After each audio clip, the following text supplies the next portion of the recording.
The NFL is a cutthroat league where former stars can quickly become nobodies. Robert Griffin III knows this better than most. Here is the rise and fall of RG3.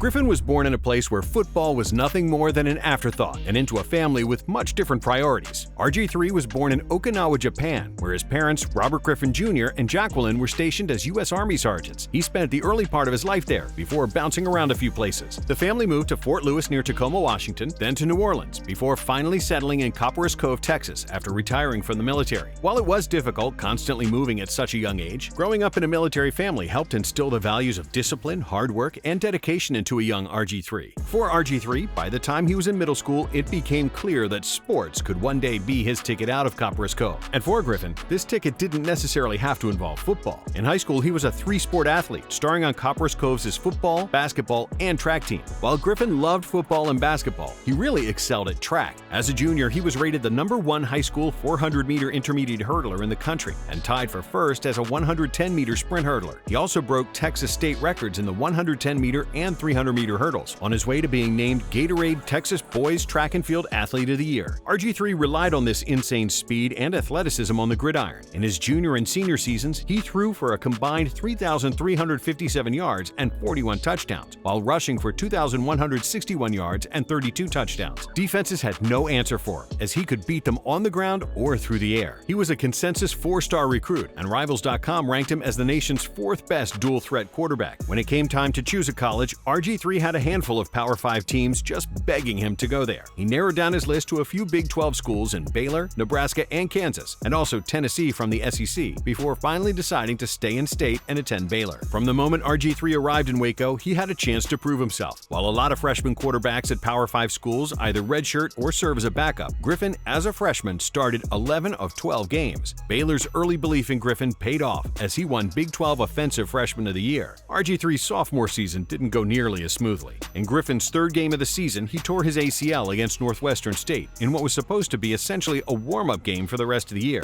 After the game, RG3 was forced to medically redshirt. The following season, Griffin bounced back from the injury and led Baylor to their first winning record in 15 years. As a redshirt junior, though, RG3 still wasn't viewed as a top prospect to watch, so he took matters into his own hands and captivated the college football world with his electric playing style. Griffin finished the season with 4,293 passing yards, 37 passing touchdowns, 699 rushing yards, and 10 rushing touchdowns with only 6 interceptions. He no longer went unnoticed on a national scale, as he won college football's most prestigious award, the Heisman Trophy. With his stock now at an all-time high, Griffin declared for the NFL Draft. The Redskins had missed out on the playoffs in the previous 4 seasons, so heading into the 2012 NFL Draft, they decided to bet their future on one player, hoping to end the drought. Originally possessing the 6th overall pick in that draft, Washington determined they needed to move up and were not afraid to trade away a massive package of picks to do so. The Redskins traded a whopping 3 first-round picks and a second-round pick to the Rams in order to move up to the 2nd pick. Washington viewed RG3 as the solution to all their problems. The Redskins believed he was so good that they wouldn't need any of the high picks they had just traded away. For better or worse, they were all in on Robert Griffin III.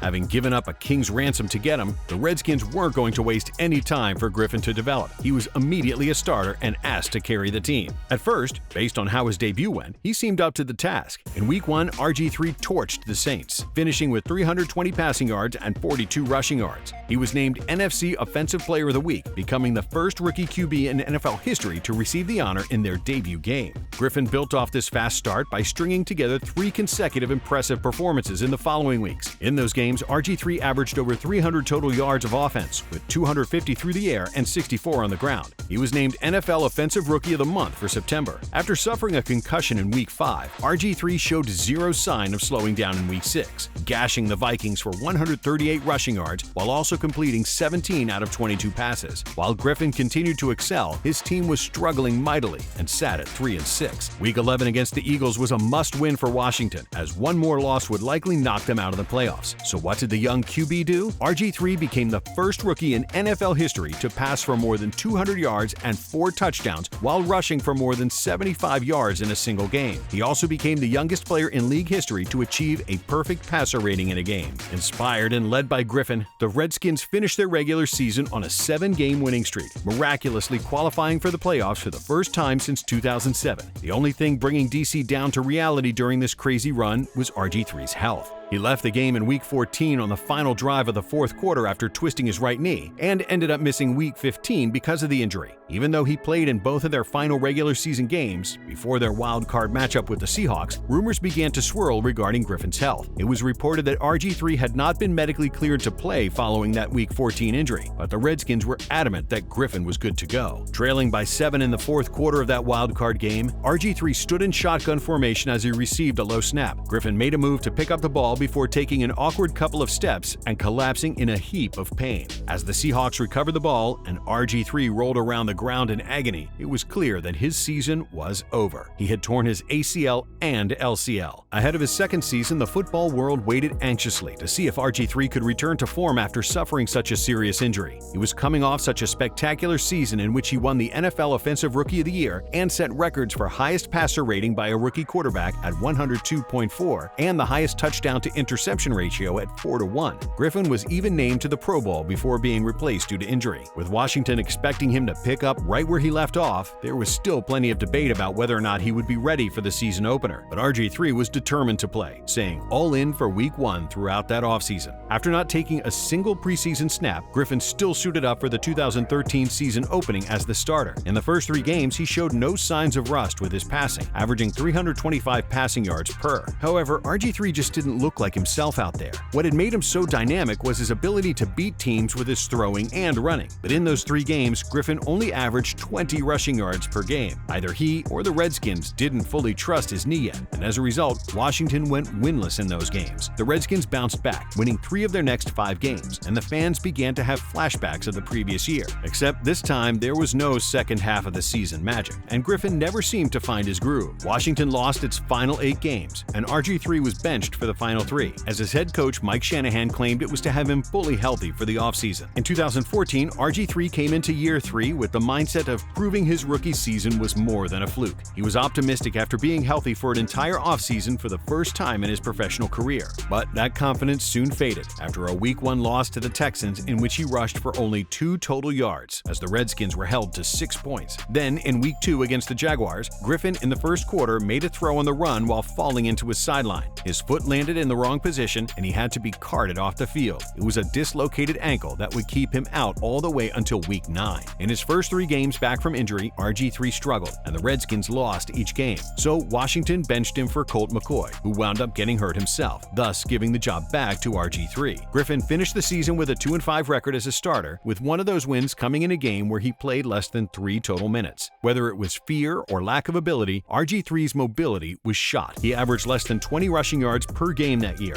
Griffin also finished with more interceptions than combined rushing and passing touchdowns. During the 2015 season, things didn't get any better for Griffin. As a matter of fact, they got worse. In a Week 2 preseason game against the Lions, he suffered a concussion after a defensive lineman fell on him with all of his weight. Washington then turned to Kirk Cousins, who made the most of the opportunity. Cousins never gave up his starting spot, and RG3 ended up going the entire regular season without playing a snap. The 2016 season gifted Griffin one more chance to salvage his career. However, this chance wouldn't come in DC. During that offseason, the Redskins released RG3, and he signed a 2-year deal with the Browns. About a month before the season began, Cleveland named him their starter after Griffin established himself as a leader. But in Week 1 against the Eagles, RG3 found himself in a spot he had grown all too familiar with. With just under 4 minutes remaining in the game, he tried to scramble for a first down in a type of play that once had him on a path to superstardom. As Griffin lowered his left shoulder into an Eagles DB, he fractured it. RG3 was placed on injured reserve and didn't return until Week 14. He started the Browns' final 4 games, but only threw for more than 200 yards in 1. Cleveland won just 1 of the 5 games Griffin started that season, and once again, he finished the year with more interceptions than passing touchdowns. Following Cleveland releasing RG3 that offseason, it seemed like his career was over. He couldn't stay healthy and looked like a shell of his former self. Because of this, Griffin remained a free agent for the entire 2017 season. In only a 5-year span, RG3 had gone from potential franchise cornerstone to basically out of the league. But then during the 2018 offseason, Baltimore came calling. While RG3 was no longer viewed as a viable starting option, that wasn't what the Ravens were in the market for. They wanted a backup with experience to sit behind Joe Flacco and Lamar Jackson, and that is exactly what Griffin did that season, throwing just 6 total passes. Even though his impact on the field was no longer felt, it was appreciated in the locker room and on the sidelines. Baltimore re-signed RG3 to a 2-year deal so that he could serve as Lamar's backup and mentor. But after being waived in January February of 2021 by the Ravens and going unsigned during that offseason, it was time for RG3 to consider a new role if he wanted to stay around the game. For the same reasons the Ravens wanted him in Baltimore, ESPN in August of 2021 hired Griffin to be a college football and NFL analyst. This would allow him to share his deep knowledge of the sport and likable personality. Even with this new job, RG3 still has not officially retired from the NFL and has said on numerous occasions that he wants to return to the league, but for now, that seems to be out of his hands.